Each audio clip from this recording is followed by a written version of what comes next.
Good morning, everyone. Welcome. We're so glad to have you here this morning. Thank you, everyone, for joining us. We're so glad to have you here. I'd like to welcome you to Planning Emergent Literacy Professional Learning Communities in Preschool Settings, a webinar for administrators.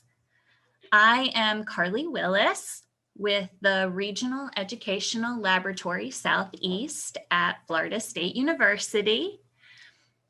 And today we have with us our REL Southeast team, Dr. Beth Phillips, Dr. Marcia Kasanovich, and Ms. Sarah Hughes. And we are so excited to have all of you here with us. Thank you so much for joining us. As we spend some time this morning together, I would like to encourage you to use the chat feature. We will be monitoring the chat and trying to answer any questions as they come in. If we miss any, we'll follow up after the webinar via email. So please mute yourself unless you're talking to the group so that we can limit background noise. And you can also turn your video off. We plan to present some information to begin with, but then we're going to spend most of our time in a breakout room so we can all participate in a discussion. We are recording today's webinar for those who wanted to be here but couldn't attend, and for those who are here but want to review the information later. So all of the materials from today, including the agenda, reflection guide, and PowerPoint presentation, will be available on the PLC website coming soon. Again, I'm having the same trouble. I'm not hearing. I'm wondering if they're...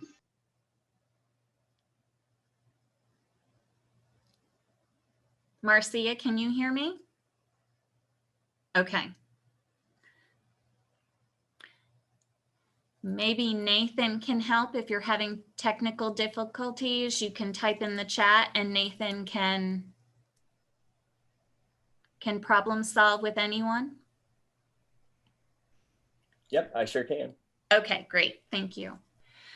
I'm just going to keep going. I'm again, really happy to have all of you here with us this morning. And if you're not familiar with the REL program, REL is the Regional Educational Laboratories, and those are supported by the Institute of Education Sciences at the U.S. Department of Education. And the RELS conduct applied research and trainings with the mission of supporting a more evidence-based educational system. And there are actually 10 RELs across the country. Our REL is the REL Southeast at Florida State University. And the REL Southeast supports North Carolina, South Carolina, Georgia, Alabama, Mississippi, and Florida. I believe we have representatives from all of those states here with us today. Again, we're so glad to have all of you. Thank you so much for being here. This is just our REL Southeast disclaimer slide stating that we're not mandating that you use any of the information that we share with you. And I just wanted to begin by going over the purpose of today's webinar, why we're all here.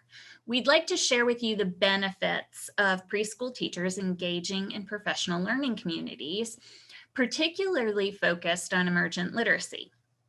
We'd also like to introduce to you the professional learning community emergent literacy materials that we are super excited about that have been developed by the REL Southeast, with a particular focus today on the print knowledge component of the piece. And as we meet in future webinars, we will be looking at the other areas of emergent literacy. So we're very excited to share all of those materials with you. We think that you will find them very useful. Most of our time together today will focus on an open discussion about how those PLC materials might work for you and your context. So through our discussion, we're hoping to really paint a picture of why focusing on emergent literacy at the preschool level is so vital and important. We'd really like to learn from you what kind of support might be helpful as you reflect on the potential of bringing the PLC to your context. So be thinking about that as we talk through the materials and the importance of professional learning communities. So here's a quick review of just the agenda topics that we're going to touch on today to fulfill the purpose of today's webinar. To begin, Dr. Beth Phillips will provide an overview of the research and the benefits of a professional learning community, particularly focused on emergent literacy for preschool teachers. And then Dr. Marcia Kasanovic is going to introduce the PLC emergent literacy materials that have been developed by REL Southeast and our school readiness partners. So we've been collaborating for a long time now, and we finally have the materials to share with you, and we really are excited to show those to you. Most of our time, like I said earlier, is going to be spent brainstorming ideas, barriers, and solutions to using these materials that we're going to introduce to you today. So towards the end, we will be spending time in a breakout session, and we really want to hear about your specific contexts and how we can help support you in using these materials to enhance preschool emergent literacy instruction. So to do that, we're going to break up into smaller groups and really have a great discussion about that. And then finally, we'll take a few minutes to wrap up at the end and discuss the next steps. So I will now turn the time over to Dr. Beth Phillips. Thank you so much, Carly, and welcome to all of you. Again, I want to reiterate how happy we are to have you here with us this morning, and how excited we are to share these materials with you. And so, next slide. So my job this morning is to give you just a very brief overview of the importance of focusing on early literacy in the early childhood period. And I'm not going to go into too much detail, but my goal is to just heighten your awareness about the importance of this area for young children, and about how we believe that professional development materials like our new professional learning community materials can be useful. So I'll just remind everybody to please go ahead and mute themselves as they enter, because I know there are still some people joining us. Okay, so on the next couple slides, I'll provide a little background again about why we chose to develop these materials specifically focused on early language and literacy. So we know that studies that assess across the country children who enter kindergarten find that children show up in kindergarten with a very wide range of early language and literacy skills. We also see a similarly wide range of capacities and competencies and knowledge when we assess children during the preschool period. One of the most important things to understand about this scientific literature is that studies that have followed children across time, for example, from preschool through kindergarten into first or second grade, or from kindergarten all the way through third, fourth, or fifth grade and beyond, they show that measures collected during the preschool and kindergarten period are really good predictors of where children are going to end up in those later grades. So that means a whole lot of different things about the quality of the measures and so on, but the part of it that I want to highlight today is that unfortunately what these data show are that children who enter kindergarten with weak skills are still likely to be at the low end of the reading distribution and the language distribution later on. In other words, and here's the key message, children do not all automatically catch up as they get older.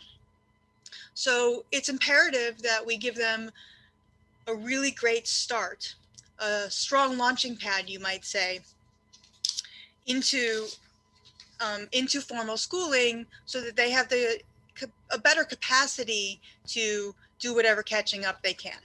Next slide. So what I'm showing you here may seem a little counterintuitive because this is jumping all the way to 4th grade, but we're just trying to give you a sense of the need out there in our region in the Southeast and quite frankly around the country. So this is NAEP data, National Assessment of Educational Process data from 2017 and 2019.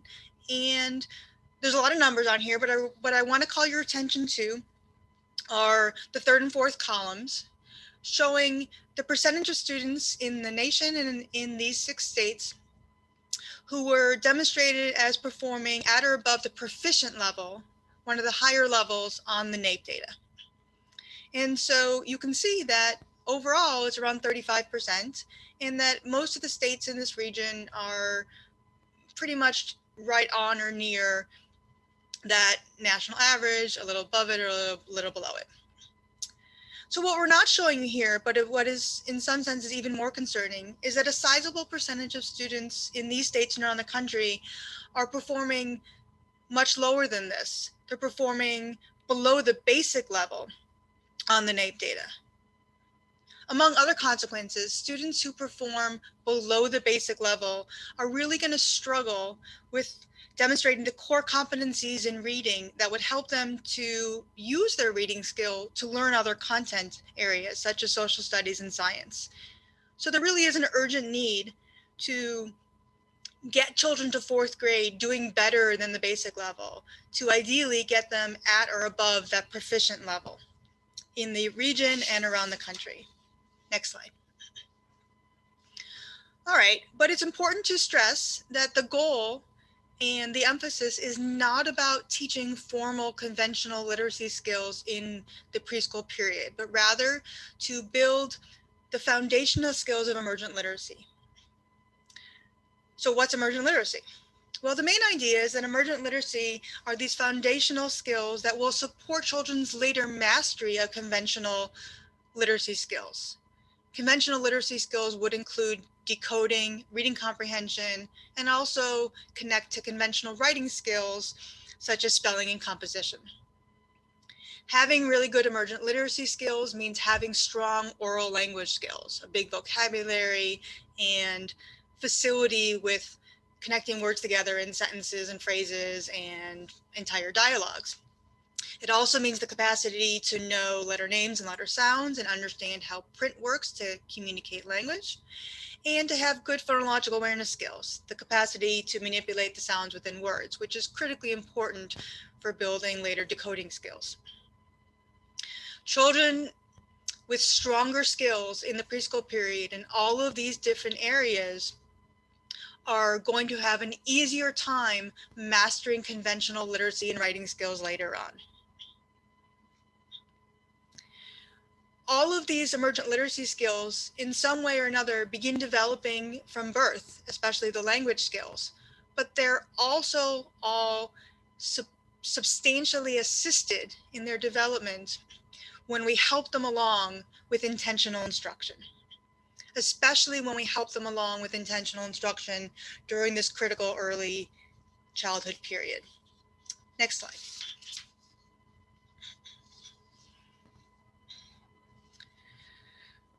So connecting the dots here for you, if we know that 4th grade reading scores are not what we would all hope them to be, and we know that what happens in between the early childhood period and 4th grade is critically important, it's also really important to understand just how important it is what happens during the preschool period. And although there have been enormous and in many ways successful efforts to improve the quality and the opportunity of early childhood in the last several decades, we still know that there are too many children who may be being left behind in these efforts and who may still be struggling. For example, in 2016, approximately 63% of children scored below kindergarten ready cutoff that Mississippi established to gauge school readiness in 2016. And In 2018, only 53% of children met the readiness benchmark on Florida's kindergarten entry assessment. So although we know that we've made great progress, we still see that we have some ways to go. So one of the main goals of the professional learning community materials that we've created is to help you assist these children in all having the same kind of robust opportunity to develop their emergent literacy skills during the critical early childhood period, and to level the playing field among children from different backgrounds and different home and school environments. Next slide.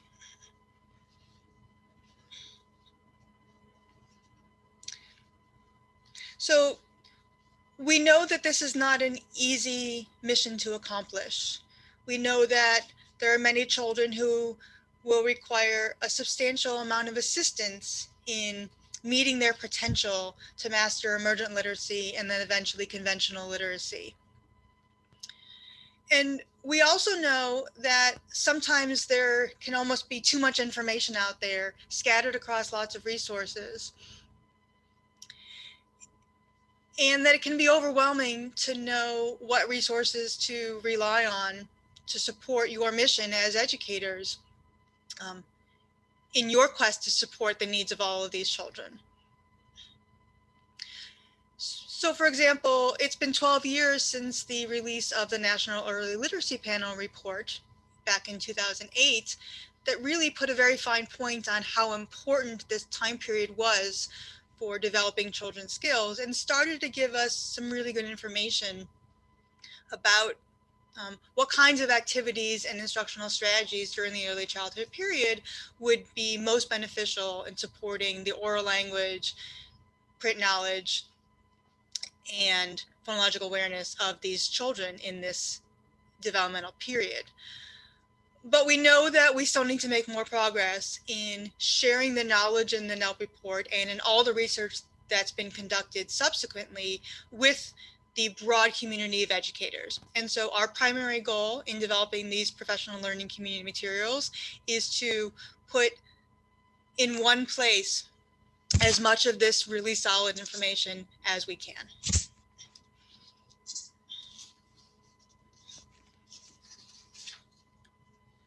Next slide. Okay, so why do we want to organize this material into the format of a professional learning community, or a PLC? Well, there are several different models of professional development that you may be familiar with. So first off, the curriculum that you use, or the multiple sets of curriculum materials that you use, is a form of professional development, of course. But of course, this is known to be an expensive option. Many of the most high quality curricula are, quite frankly, quite expensive, and they often have recurring costs in them, and they don't always work in all contexts. Another very common option that I'm sure you've all experienced are workshops. So sort of one-shot opportunities that don't necessarily include follow-up and aren't always directly applicable to your individualized early childhood educational context. So workshops may provide some useful information, but evidence has shown that it can be hard for educators to connect the dots from what they learn in a workshop into what actually happens day in and day out in their classrooms. So an alternative to just curriculum materials and just workshops is something like the professional learning communities materials, or PLC. So PLCs have been increasingly common around the country, and quite frankly around the world, in educational contexts as a form of professional development. And PLCs are just that. They're a community. They involve groups of educators, teachers, administrators, teaching assistants, other professionals, you name it, coming together to learn together, share together, and problem solve together. Often, as is the case with the materials that we've put together, there will be a facilitator or a peer educator, if you will, helping to guide the team. And one of the most important aspects of a PLC is that they're sustained. So you embark on a journey together as a team to learn together, implement together, and repeatedly come back together to build your knowledge and build your capacity to in fact implement what you're learning in those group meetings in your classroom. So there's a stronger connectivity between the learning and the doing on a daily basis. So we believe that professional materials like PLCs are one of the best ways to connect the dots between all the great knowledge out there about how to support emergent literacy skills and what happens across the region in your classrooms.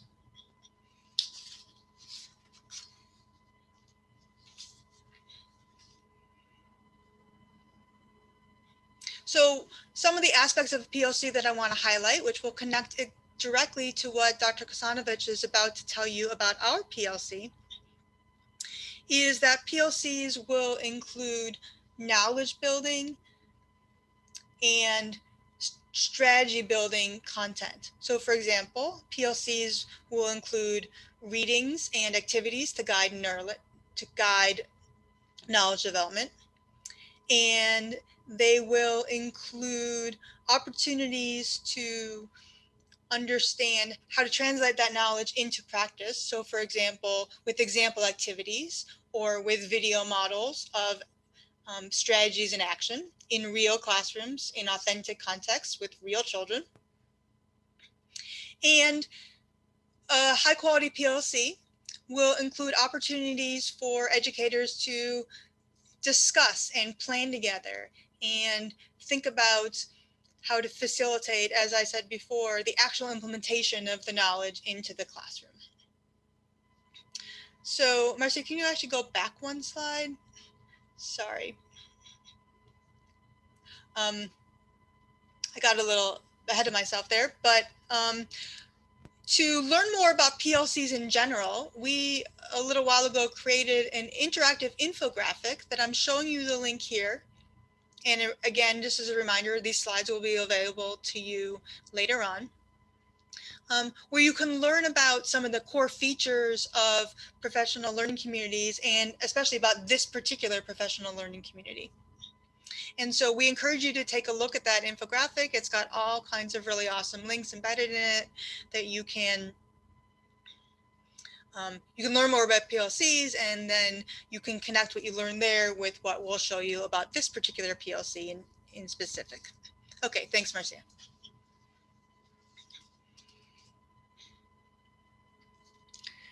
So one of the most important things about a professional learning community that I really want to stress with you today is that one of their great assets and one of the things that we most hope will be the result of this particular set of PLC materials is that it can help educators come together to form a culture of continuous learning, a culture of lifelong knowledge building, and foster that spirit in the educators of willingness to try new things, willingness to make some changes where you see a need, and willingness to work together in a very collaborative way to improve the quality of what you're providing to children and therefore improve the opportunities they have to learn and grow in this critical developmental period.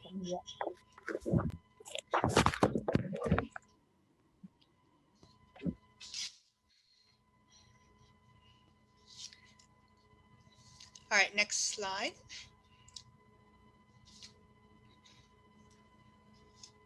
So what we put together without any further ado is a set of professional learning community materials that we've developed over several years and with a lot of input from people throughout the region that is centered on emergent literacy and includes a suite of materials that Dr. Kasanovich will be sharing with you shortly. And they're intended to build the capacity of preschool educators in all kinds of contexts to provide evidence-based emergent literacy instruction to children in the 3 to 5 age period. In other words, these materials are appropriate for children in both the year right before they go into kindergarten and potentially with some adaptations in classrooms serving children a little bit younger than that as well.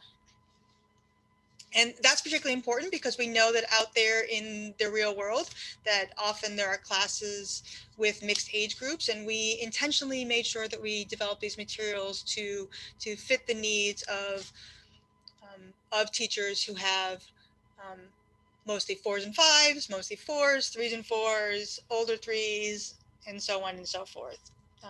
So you'll find, we believe that the PLC content and activity suggestions would be a good fit across this range of classroom age and across the range of contexts. We also want to stress that we're very intentional in developing these materials to fit in all of the contexts in early childhood in different ways. So we know that many children in early childhood are served outside of the public schools in Head Start classrooms and childcare classrooms, and you name it, in environments that have blended funding sources and that are inclusion classrooms serving children with developmental delays, and you name it. And so these materials were designed with all of you and all of those contexts explicitly in mind. They're freely available. They're ready to deliver. They embed supports.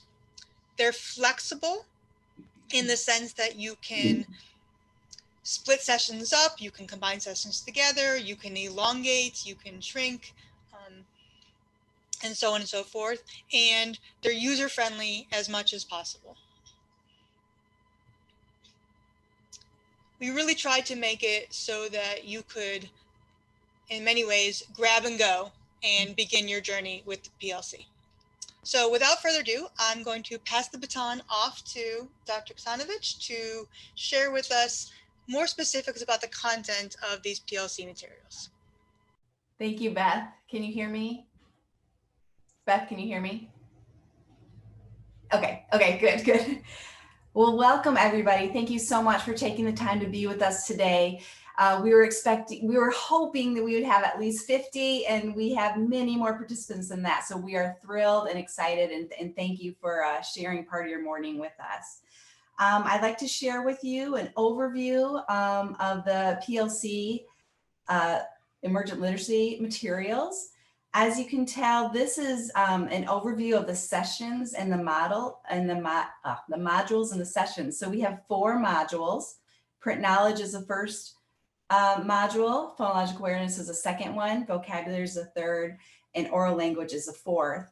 Each module has 3 sessions included in it.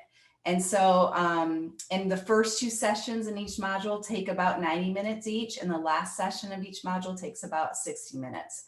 And so there are 12 sessions total. So you could see this could take, it could be a year's worth of professional development for your site. Today, we're going to talk mostly about print knowledge, just to give you a taste of what's included.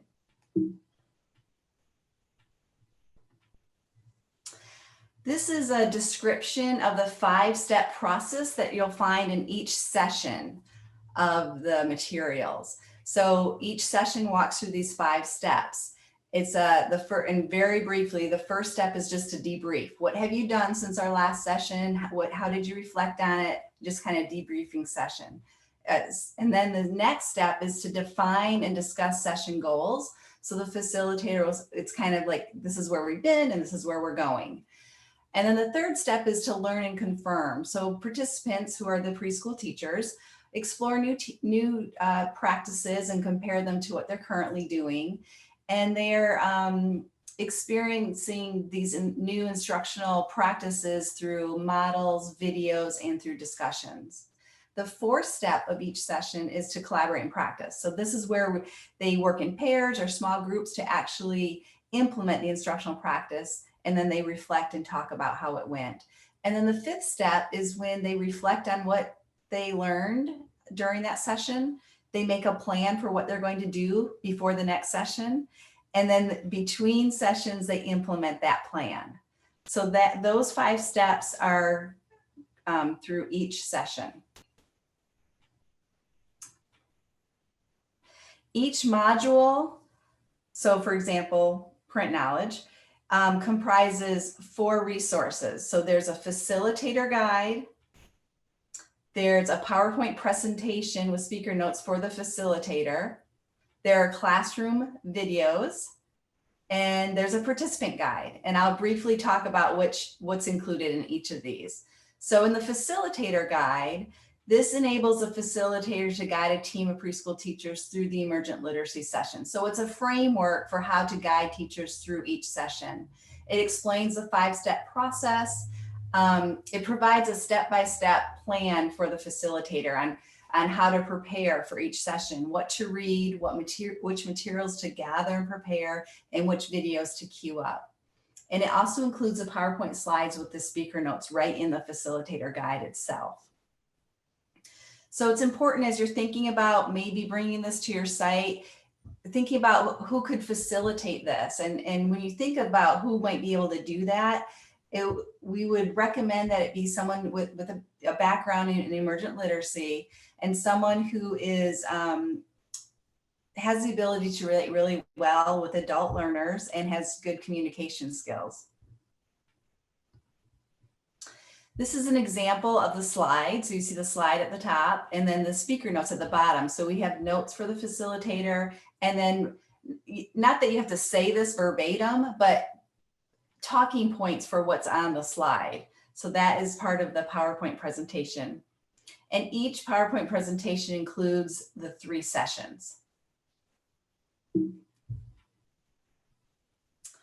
The preschool classroom videos, we have evidence-based language and literacy instructional practices actually happening with preschool students and preschool teachers. We have some animations to explain some concepts. Included, we have video viewing guides. So as you're watching the video, you can reflect on what's happening, answer some questions, and then discuss those questions afterwards. And then there are key points about the video. So, you know, if for example, participants don't point out certain things that we were trying to get from that video, then there are some key points to actually have a discussion about. The participant guide includes everything that a participant, a preschool teacher, needs to participate in each session. So before coming to each session, we really need teachers to read the self-study reading. We try to make it short, we try to make it reader friendly, but there's a lot of information. So 3 to 5, sometimes 6 or 7 or more pages to read before you go to the session. And then also in the participant guide, there are the collaborative hands-on activities that you do during the sessions, the video viewing guides I just talked about, experience sharing opportunities, lesson plan examples and templates, reflection questions. We included slides so the participants can follow along and take notes, a space to take notes. And then we have reproducible materials in the appendix. So hoping that teachers can use those reproducible materials in their classroom. And then there's a glossary and references. So here's an example of what's included in Module 1, print knowledge, just to give you a sense for the content. We're not going to go, obviously we don't have time to go through the whole thing, but just to give you a sense for what's included. So participants read a few pages in the self-study reading from the participant guide before they get to the session. And at session 1, they discuss what print knowledge is, why it's important, and how can they teach it in their classroom. So we talk about, print knowledge is letter names, for example, MSO, and letter sounds, a reminder, if a letter is in between forward slashes, we say the letter sound, and then concepts of print. So understanding that concepts of print means being aware that there's a difference between letters and symbols, and understanding that we read left to right, and that the print conveys the meaning, not the pictures. We also talk about why print knowledge is important. So during each session, teachers discuss why it's important. And here's just a sample of information that's focused on in the self-study reading, and then they further discuss it and explore it during the session. So they have some background knowledge before they come, and then they explore it and practice it during the session. So for example, children come to preschool, Beth already shared this with us, with a variety of experiences. Some have had many literacy experiences at home, like frequently discussing the day's events, singing the alphabet, and being read to, and others have not had a lot of these experiences. So it's important to keep in mind that although we're not teaching children to read in the conventional sense, we are teaching them these foundational skills that are going to help them when they start learning to read in the conventional sense. So it's a precursor that we're talking about. We also know, and Beth already talked about this earlier, measures of preschool and kindergarten children's print knowledge are associated with achievement and decoding and spelling and reading comprehension in kindergarten and later. So, and we also know print knowledge is included in all of our state standards. And then here is participants view videos, like I said, and here's an example of a screenshot from the video and also an activity where they debrief and talk, they compare two videos and what is the difference between explicit instruction and implicit instruction. So that's just an example of one of the activities included. And I think we're just going to take about 2 minutes to watch one of the videos. It's not the whole video, but it's part of it. It's a short clip from Module 1, Print Knowledge, and it's watched by participants after session 3.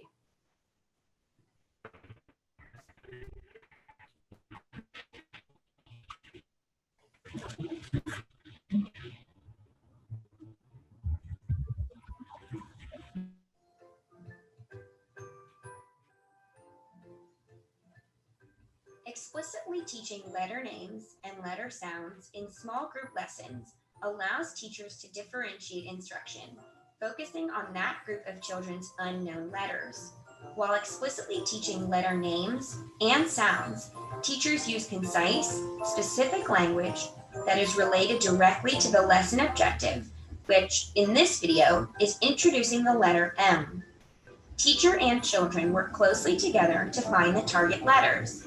When children struggle, the teacher is readily able to correct misunderstandings. All right, boys and girls, we're going to talk about a letter today. And the letter is M. Everybody say M. M. This is an uppercase M, and this is a lowercase m. This is a picture of a mountain. M makes the sound. Everybody say Look at the uppercase M. It kind of looks like the mountain, doesn't it?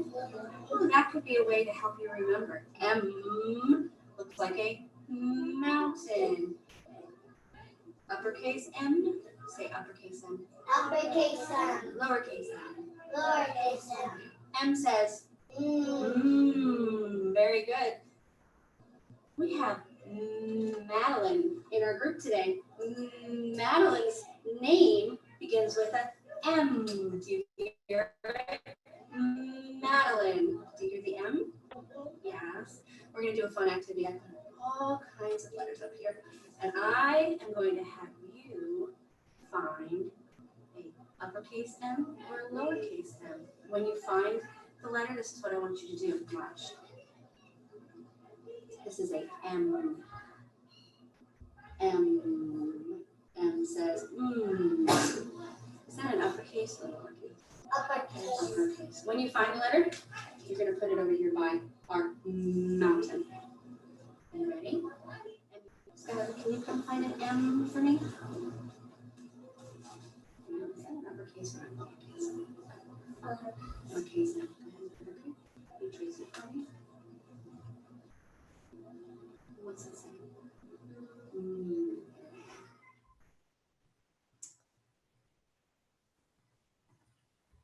Okay, so as you can tell, we're very excited. These materials just came out this week, so we're excited that they're finally out there. We've worked really hard with our Southeast School Readiness partners to develop these materials.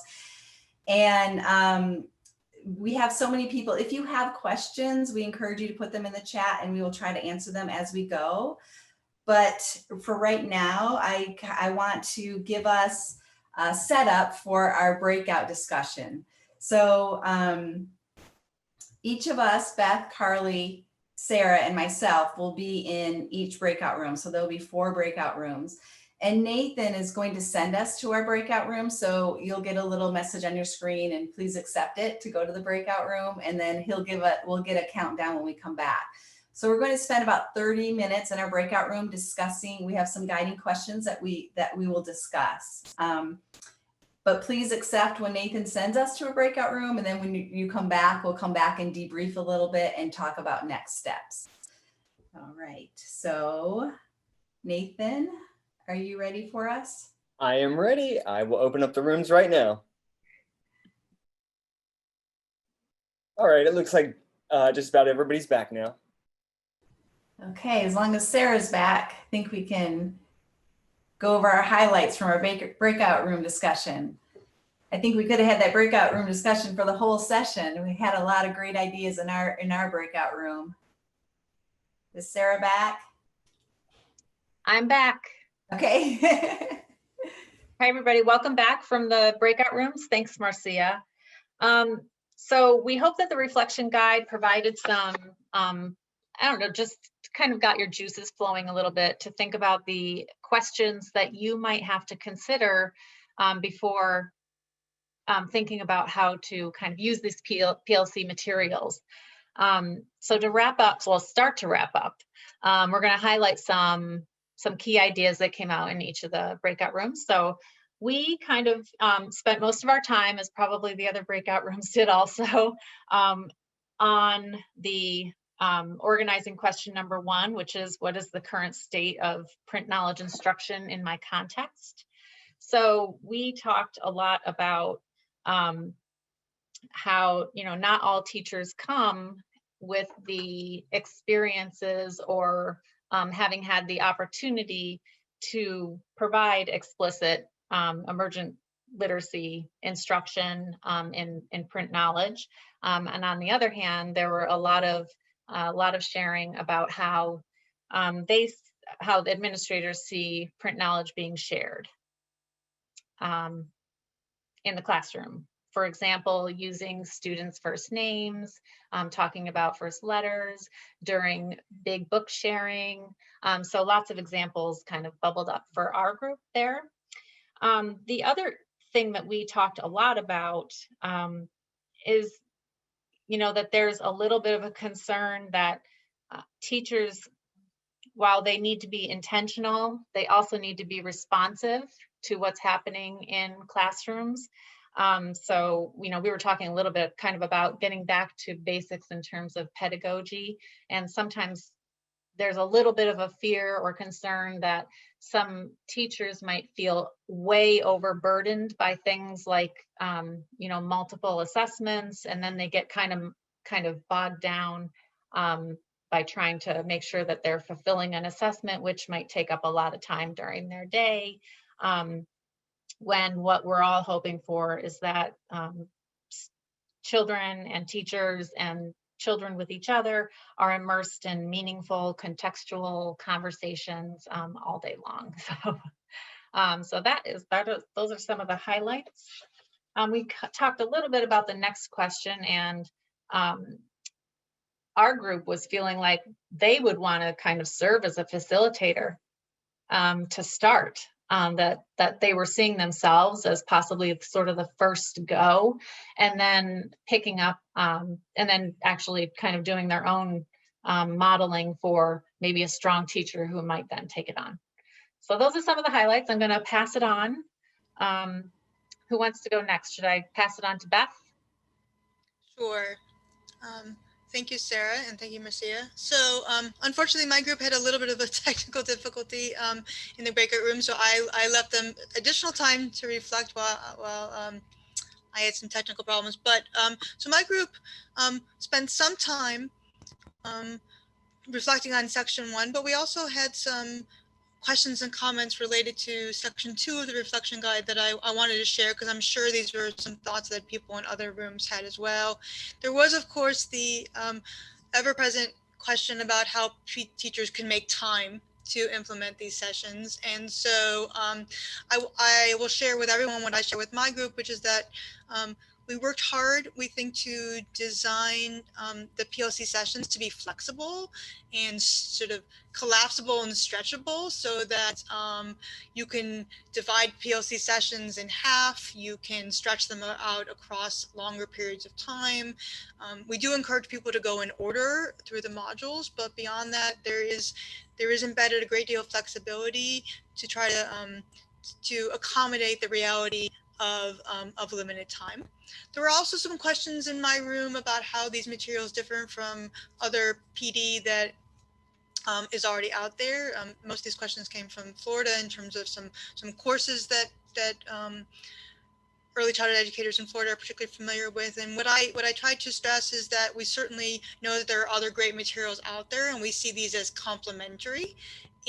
But that one of the things we think that may be particularly unique about them is the PLC format itself, the opportunity for collaboration and sharing and ongoing intentional interaction among teachers, so that the PLC is a learning and doing process, as I tried to stress earlier in our time together, where teachers can come together and then go try things and then come back together and so on and so forth. And so we think that is one of the things that sets these materials apart.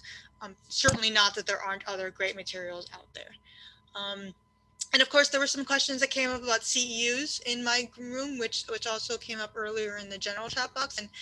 And what I would say is that CEUs are a sort of a local and state issue, and so we as the REL are not able to offer CEUs per se, but each state and each local organization will need to sort of figure that out. But we certainly encourage you to do so, because we know that CEUs are a valuable motivator for teacher, and they're professional acknowledgement of the time that teachers put in on pursuing their own knowledge building and professional development, and we think it's a very valuable resource. Okay, so I will pass the baton. Thank you, Beth. Real quickly, because I want to be cognizant of our time, a lot of great discussion. So I'm just going to pick out common time, finding common time to do this. Some people have weekly PLC time that they could devote to this. Some people talked about nap time to get coverage for nap time, and then that's the time that the teachers could have the PLC. And then we had a discussion about who could actually deliver, who could be the facilitator, and fantastic suggestions: literacy coaches, lead teachers, pre-K coordinators, early learning specialists, resource teachers. So we had a lot of discussion about that.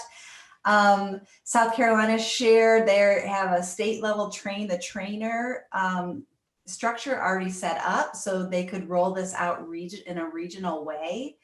And then we had talk about once we can meet face to face again, it'd be great. And we had South Carolina again representative talk about going to a restaurant to meet and actually sit down and eat together and have your PLC at a restaurant, which would be fantastic. I will pass it over to Carly. We had a great discussion too. We did talk about the virtual component and how we could make this work under the current circumstances. We talked about Microsoft Teams and how you could involve all of the preschool teachers across the entire district in a meeting, and how pre-K teachers often feel like a lot of the professional development that a district does not apply to them. And so this would be fantastic and would meet their needs specifically. They talked about involving a parent liaison or Title I parenting person, and sharing the information with them and getting them involved in the distribution of this as well, and including them. In terms of sharing the importance and benefits, kind of selling people on it once they get involved, we talked about how we might want to share some of the statistics so that they understand the depth of the problem, so that they will be motivated to attend and be really engaged once they get there. So thank you so much. All right. So we are running really, really tight on time. So I think I'm just going to jump to next steps to kind of let everybody know what's going to happen next. There have been lots of questions about where do I get the materials? Where are the materials? Well, here are where the materials are. I actually posted it in the chat also.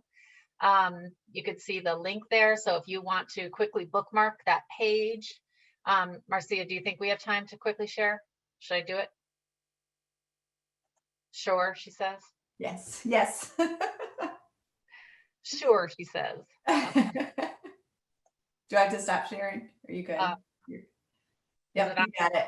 Okay, so when you click on that magic link, this is what you're going to find. These are the professional learning community emergent literacy. You can see me clicking, right? Yep. Okay, so that's where I click. This first page gives you some introductory materials. I'm going to click on Module 1, Print Knowledge, since that's what we have talked about today.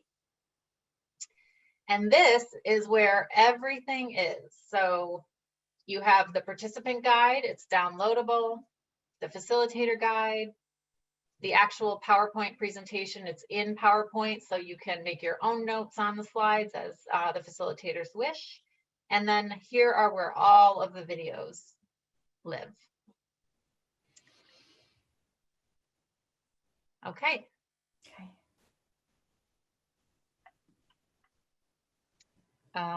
Marcia, can you pop? Sorry. Okay. We did that very impromptu. Yes. That was Okay.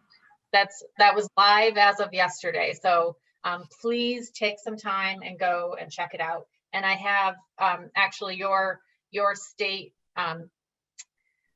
your SEA contact who work on the school readiness partnership with us. They received the information, so they should be sending it out to you guys also, but we're also going to do a follow-up.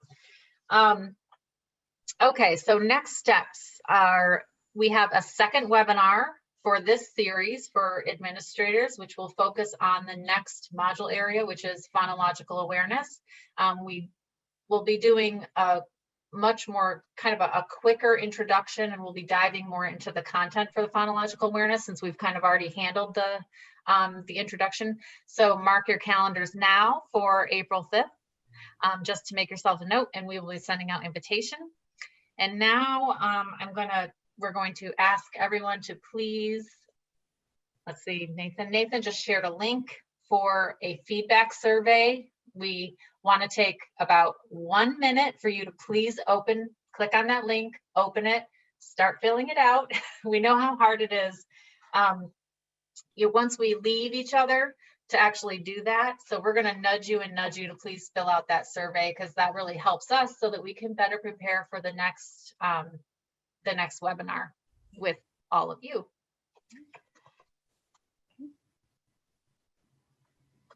I'm still giving people a minute to open it. So hopefully people have opened it. It's going to be opened on their screen, and they're not going to forget to do that. Of course, we will send out a reminder for you to do that, but let's click ahead while people are filling it out. Do you want to talk about this? Sure. Yeah, so we're going to go backwards. We were going to skip this, but since we have a minute while you're filling out the survey, just to kind of let everybody know what else is happening. So this webinar series that you're participating in now is part of the rollout, and we'll provide a little more about the next, well, we already provided the information about the next sessions, but we have a few other things that are happening in terms of the rollout also. So obviously the materials being posted on a website, that's one piece of it. Reminder that Marcia shared with us earlier that the School Readiness Partnership are sort of, we're our partners in developing this. And we are going to be working with the School Readiness Partnerships. Those are your SEA, your state education agency representatives, who will select like a cadre of facilitators who will work with us in the summer to participate in a 2-day train the trainer. So the way that we've decided to roll this out is using a train the trainer model. So the idea is that we would work intensely over those 2 days with facilitators, and then those facilitators in each of your states would then go out and provide more facilitator training to be more specialized. Okay. We have 1 more minute. So in closing, I just want to say on behalf of our REL Southeast team, thank you for your time and attention. And just an extra note to thank you for supporting your teachers, children, and their families and communities at large during what's been a very challenging year. So we just wanted to say, you know, take care of yourselves. Thank you again for everything that you do for the early childhood world. And we are looking forward to seeing you all in April, and we'll be in contact with more information. Thank you. Excellent.